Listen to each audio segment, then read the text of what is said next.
Okay, as we've been making progress on your body all the way through and you're seeing some changes in symptoms, it's now time to take a look at how are we going to maintain that newfound healthy life that you're bringing into your space.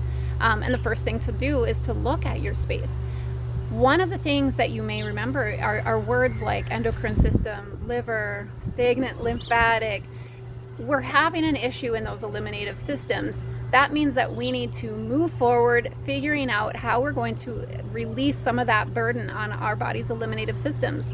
Now, they were designed to eliminate. However, they were designed to eliminate natural, normal, regular toxins and waste as they come through the body. They were never designed to have to tolerate as much toxic load as we are bringing into just our environment with all of the chemicals and the inks and the plastics. There's so much toxic burden. Now, it's not our fault that that happened, but it is our responsibility if we want to change it in our own spaces for our family and for our own health. The eliminative system, as we said, our cells' main two jobs are nutrients in, waste out, and the eliminative systems are incredibly intelligently responsible for that. But let's give them the help that they need. And while we are changing and eliminating things that are not working in your life in other ways, let's look at the toxic burden so that we can keep those eliminative systems working strongly. Let's start with the home and the personal care products. How much plastic do you have in your cupboards and in your drawers? What kind of laundry detergents are you using, and makeups and shampoos and conditioners? Believe it or not, there is a quality answer for a substitution for every one of those products.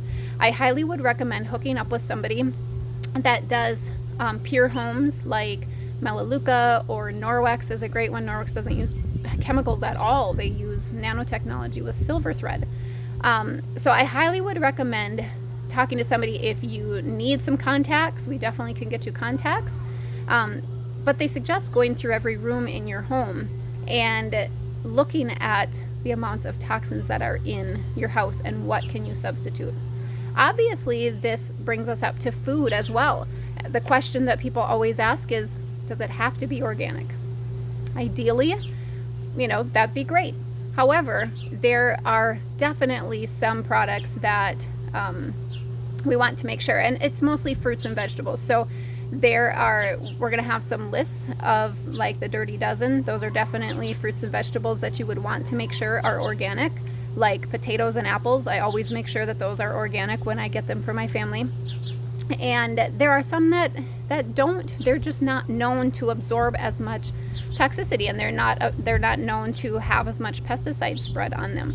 So we're going to have some lists posted in the resources, probably in the member resources page, but also right within this course.